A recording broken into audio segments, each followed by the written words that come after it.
당뇨가 처음 생겨나는 배경 속에 굉장히 큰 게 작용하고 있다. 바지락이라든가 모시조개라든가 하는 갯벌 조개류와 를 혼합을 해서 이 조합은 정말 혈당 관리의 숨은 실력자다. 혈당 관리를 위해서 3대 원칙이라고 얘기를 하면 우선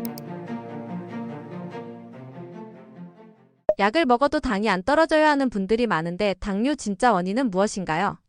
네, 사실은 이제 우리가 이 약국에서 환자를 만나면서 이제 제가 많이 경험하는 것 중에 이런 환자분들이 있어요. 저는 약도 열심히 먹고요, 운동도 열심히 하고, 그리고 정말 밥도 많이 안 먹거든요. 그런데 당이 안 떨어집니다. 이제 이렇게 이야기하시는 분들이 있습니다. 그래서 저는 이제 이런 경우를 보고 저는 이런 비유를 하는데요. 이제 우리가 사회가 불안하면 은행에다가 돈을 저금을 합니까? 찾아옵니까? 찾아온다. 마찬가지로 우리 인체는 내가 스트레스라든가 긴장 상태가 연속 지속이 돼버리게 되면 당을 세포에 배달하는 것이 아니라 혈관이 당을 갖게 되고요. 그 다음에 간에서는 과도한 포도당을 계속 만들어서 방출을 하게 되는 이러한 현상들이 벌어지게 되면서 당이 올라갑니다. 그러니까 저는 혈당이 조절이 잘 안 되는 그 배경 속에는 또는 당뇨가 처음 생겨나는 배경 속에 스트레스가 굉장히 크게 작용하고 있다라고 저는 생각을 합니다. 그래서 스트레스 상태가 지속이 되면 항상 전투 모드가 되는 거죠. 그래서 전투 중에는 절대적으로 혈당을 낮출 수가 없죠.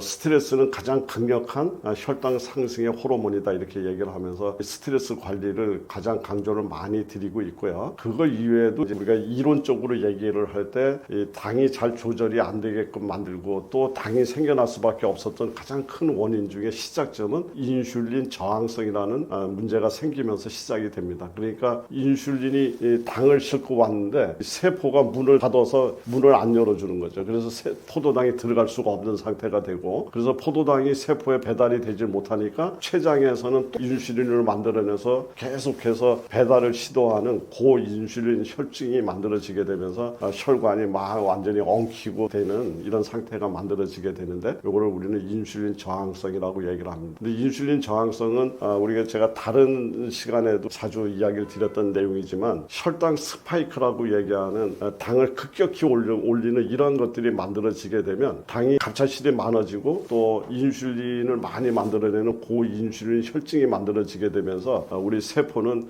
굉장히 인슐린에 대해서 아주 반응이 둔화되는, 그래서 인슐린 저항성으로 이렇게 가게 되는 이런 순번을 밟고 있기 때문에 혈당 스파이크 현상을 우리는 꼭 막아내야 된다 이런 얘기를 드리고 싶고요. 또 만성 염증이라든가 또 그걸로 인해서 당이 세포 안으로 올바로 들어가지 못하면서 미토콘드리아에서 에너지를 만들어내지 못하는 미토콘드리아 기능이 저하가 되게 되면 에너지를 써야 할 세포가 이 당은 쓸 수 없어 하고 거부하는 상태가 되고, 이렇게 되게 되면 당뇨는 혈당의 병이 아니라 세포 에너지 시스템의 붕괴된 병이다 이렇게 이야기를 드릴 수 있습니다. 마트에서 혈당 관리를 위해 가장 먼저 챙기면 좋은 음식으로 갯벌 조개류와 마늘 조합을 언급하셨는데 이 조합이 특히 좋은 이유는 무엇인가요? 당에 좋은 그런 음식 조합은 상당히 많이 있습니다. 그런데 특히 이제 제가 많이 권유드리는 것 중에 하나가 갯벌에서 나오는 바지락이라든가 모시조개라든가 하는 갯벌 조개류와 마늘을 혼합을 해서 끓였는 소위 마늘 조개탕이죠. 바지락 마늘탕, 모시조개 마늘탕, 이제 이렇게 얘기할 수 있는 음식인데, 이 조합은 정말 혈당 관리의 숨은 실력자다 저는 이렇게 생각을 합니다. 왜 그러냐면 갯벌에서 나오는 조개류 안에는 타우린이라고 하는 그 성분이 있는데, 그 타우린은 인슐린 민감도를 굉장히 개선하는데 매우 뛰어난 효능이 있는 걸로 알려져 있고요. 그리고 인슐린을 합성하고 저장하고 췌장을 건강하게 만드는데 필수적인, 말하자면 당뇨 미네랄이라고 얘기하는 아연이라고 하는 미네랄을 가장 많이 갖고 있는 게 갯벌 음식이죠. 이제 그러면서 비타민 B12 세포를 회복시키는, 또 세포의 에너지를 회복시키는 데 작용하는 비타민이죠. 그거와 철분을 많이 갖고 있는 것이 바지락이라든가 모시조개, 갯벌에서 나오는 조개류가 갖고 있는 특징적인 그런 성분이기 때문에 이제 매우 좋다. 그리고 혈당을 올리지 않는 우리는 고단백 저당 식품이다라는 관점에서 갯벌의 조개류의 역할을 우리는 정리할 수가 있고요. 여기에 이제 마늘이 합쳐지면서 마늘에 있는 알리신이라는 성분은 간에서 포도당이 생성되는 이것을 억제하는 기능이 있습니다. 만약에 간에서 포도당 생성을 계속하게 되면 어떤 결과가 나오느냐 하면 이 저녁 때보다도 아침에 일어나서 혈당을 쟀는데 혈당이 저녁 때보다 더 높아요. 이렇게 하시는 분들이 있습니다. 이제 이런 분들은 왜 그러냐면 밤새도록 우리 몸 안에서 가장 기본적으로 간이라고 하는 장기에서 우리가 수면 중에 포도당이 부족하지 않은 상태로 우리 몸을 만들기 위해서 간에서 포도당을 계속 포도당을 합성을 해서 혈관에다 이렇게 뿌려서 잠자는 사이에도 세포를 먹여 살립니다. 이것을 포도당 신생 과정이라고 얘기를 하는데 이제 이게 밤에만 그렇게 작업을 하고 끝이 나야 되는데 밤에도 또 아침에 일어나도 이게 꺼지지 않는 공장처럼 그냥 계속해서 포도당을 만들어내게 되면 혈관 안에 당이 많이 모여들면서 아침에 일어났는데 오히려 더 당이 저녁 때보다도 더 높은 현상이 나타납니다. 이제 이런 현상이 나타나는 것은 대표적으로 간 포도당 생성과 관련이 있는데 마늘이 이 작용을 억제하고 또 도와주는 역할이 있습니다. 그리고 또 마늘은 대표적인 염증을 완화해서 인슐린 저항성을 감소시키고요. 그리고 혈관을 확장하는 그런 기능이 있어서 우리 말초 혈액순환을 도와주면서 혈당 이용률을 높여주기 때문에 갯벌 조개류와 마늘이 만났을 때 정말 우리가 이야기하는 당 관리뿐만 아니라 당으로 인해서 생겨날 수 있는 여러 가지 합병증을 잘 해결할 수 있는 최고의 조합이다라고 저는 생각을 합니다. 그래서 당을 만들지 않으면서 당을 잘 쓰게 만드는 그런 방향으로 몸을 돌려준다. 갯벌에서 나오는 조개류와 마늘이 합쳐서 만들어낸 아주 정말 좋은 그런 작용이다라고 저는 이야기를 드리고 싶습니다. 초콩처럼 식초와 단백질 식품을 함께 활용하는 방식이 혈당 스파이크를 줄이는 데 도움이 된다고 하셨는데 이 원리를 일반 식사에 어떻게 응용하면 좋은가요?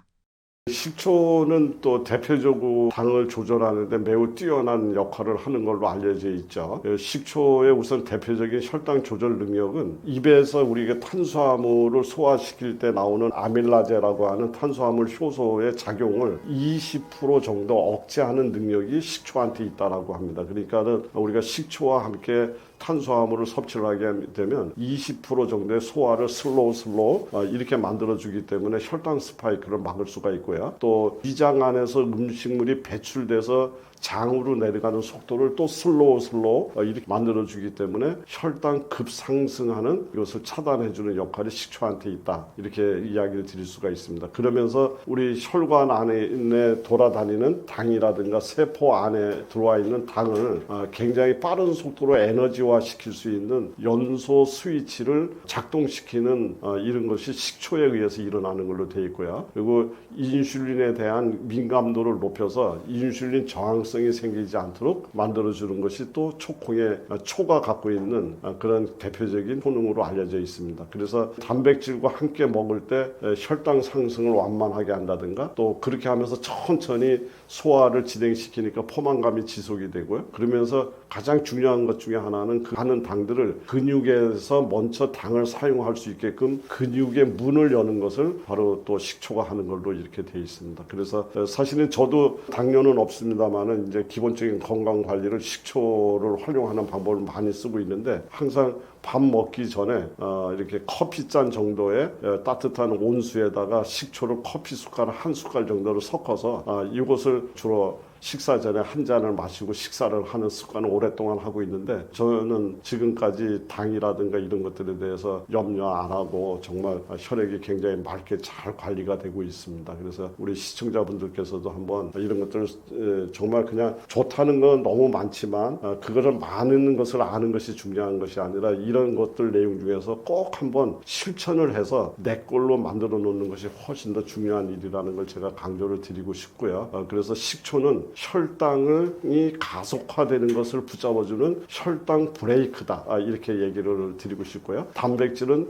혈당을 갖다 쓰는 소비자다. 그래서 단백질을 가지고 만들었는 근육을 키워서 혈당 소비를 키우고 그 다음에 혈당이 롤러코스터를 타지 못하게 식초로 브레이크를 잡아주게 되면 우리가 얘기하는 당을 이겨낼 수 있는 극복할 수 있는 가장 좋은 그런 습관이 되지 않을까 생각을 합니다. 혈당 관리를 위해 반드시 함께 가져가야 할 가장 기본적인 생활 원칙은 무엇인가요? 혈당 관리를 위해서 이제 특정한 음식에 대해서도 제가 이야기를 쭉 드렸지만 우리 3대 원칙이라고 얘기를 하면 우선 저는 아주 질 좋은 수면을 가장 먼저 권유드리고 싶습니다. 굉장히 아주 수면의 질이 올라가게 되면 우리 몸이 리셋이 되는 거죠. 그러니까 잠자는 시간은 우리가 그냥 단순히 휴식의 시간이 아니라 우리 몸을 다시 기름칠하고 고치고 그 이튿날 다시 활동할 수 있게끔 모든 것을 재정비하는 시간이 바로 수면의 시간이기 때문에 이 수면의 질이 좋아졌으면 좋겠다. 근데 그 수면의 질이 떨어지게 되는 잠 부족 현상이 오게 되면 우리 몸은 자꾸 반각성 상태가 되면서 코티졸 호르몬이라는 것이 상승이 되고 상승이 되게 되면 혈당 상승으로 이어지는 이런 고리를 가지고 가기 때문에 수면의 질을 첫 번째로 꼽고 싶고요. 그리고 우리 몸에 당을 잘 활용해서 체온이 잘 유지가 되는, 그러니까 몸이 춥거나 저체온증에 빠지지 않고 따뜻한 몸이 될 수 있도록 체온 관리, 그 다음에 근육을 최대한 키워서 혈당을 갖다 잘 저장을 해놓고 우리가 필요할 때 항상 사용할 수 있는 저장 창고를 만들었으면 좋겠다. 이런 것들을 하기 위해서는 적절한 운동을 이야기하는데 걷기라든가 하체, 근력 운동, 이제 이런 것들이 혈당을 관리하는데 굉장히 중요한 방법이 된다고 보고 있습니다. 그리고 나서 이제 우리가 식사 리듬, 그래서 불규칙한 식사 같은 것을 갑자기 하지 마시고 식사를 하실 때도 항상 이 당을 바로 올릴 수 있는 이런 것이 아니라 당을 올릴 수 있는 음식은 뒤로, 그 다음에 천천히 당을 올라가지 않도록 억제할 수 있는 식이섬유라든가 또는 단백질 중심의 식사를 먼저 하시면서 그 다음에 탄수화물 식사로 넘어가는 이런 습관만 잘 가지시더라도 우리는 그 혈당 관리를 누구보다도 자연스럽게 생활 속에서 해결할 수 있지 않겠느냐 이렇게 보고 있습니다. 그래서 약을 나는 먹고 있어. 그러니까 당은 약만 먹으면 돼, 이런 식으로 약만 가지고서 혈당을 잡으려고 하지 마시고 몸의 환경을 바꾸어서 혈당을 이겨내려고 하는 이런 생활을 꼭 반드시 습관화시켜 주시기를 시청자분들께 권고드리겠습니다. 지금은 우리 많은 사람들은 초고령화 사회라는 표현을 써서 이야기를 하고 있습니다. 그래서 초고령화 사회는 우리한테 현대인들한테 찾아온 축복의 이야기인가 아니면 재앙인가라는 이런 부분에서 저는 이제 고민을 하고 그 부분에 대해서 생각을 참 많이 하는데요. 이 누구나 막론하고 태어나게 되면 생로병사라고 하는 이 숙명적인 일을 겪는데 지금 현대인들은 초고령화 사회가 되면서 생로병 다음에 돌봄이라는 단계를 거쳐서 사로 가는 정말 현대인들은 돌봄이라고 하는 이런 단계를 하나를 더 숙명적으로 받아들이고 있습니다. 이 돌봄이라고 하는 단계는 현대인들이 갖고 있는 정말 겪지 말아야 될 우리 삶의 과정 중에 하나라고 저는 생각이 되는데요. 이 돌봄의 단계에서 많은 분들이 우리 어머니, 아버지가 그 돌봄의 단계에서 사라지고 가족관계가 붕괴가 되는 이런 것들을 사실은 우리 주변에서 목격하고 있는 그런 단계입니다. 그래서 저는 이렇게 제안하고 싶습니다. 맨 마지막 그 순간까지 현역으로 살다 현역으로 떠나는 그런 건강한 삶이 우리 현대인들한테 최고의 삶이 되지 않을까 이런 생각을 하고요. 그래서 지금 현대의학은 과거에 비해서 질병을 치료하는 의학에서 삶을 지켜내야 되는 의학으로 그래서 현대사회는 그러한 의학을 감당하는 의학의 3.0 시대라는 것을 요구하고 있습니다. 그런 면에서 저는 음식이라는 가장 안전한 처방으로 그런 해답을 찾아오면서 30년의 세월을 보내온 푸드닥터 한영선 약사입니다. 병이 생긴 뒤 치료받는 시대는 이제 지나가고 있습니다. 그래서 저는 오랫동안 수건이었던 바로 음식으로 치유할 수 있고 음식이 약이 된다고 하는 올바른 이런 것들을 많은 분들한테 알리고 홍보하고 계몽해서 너나 나나 할 것 없이 돌봄이라는 단계가 없이 정말 현역으로 살다 현역으로 떠나는 멋진 삶을 이룰 수 있게끔 제가 갖고 있었던 모든 경험을 교육이라고 하는 방식을 통해서 사회에 공헌하고 싶어 합니다. 그래서 한국 푸드닥터 교육원이라는 것을 만들어서 가정과 일상에서 바로 실천할 수 있는 음식 치유 교육을 하고 스스로 건강을 지킬 수 있는 푸드닥터를 양성하기로 마음을 먹었습니다. 누구나 자신의 몸을 돌볼 수 있으며 집집마다 한 명의 푸드닥터가 나오는 그날까지 한국 푸드닥터 교육원에서 저는 끊임없이 노력하고 살아갈 것을 약속드리겠습니다. 감사합니다.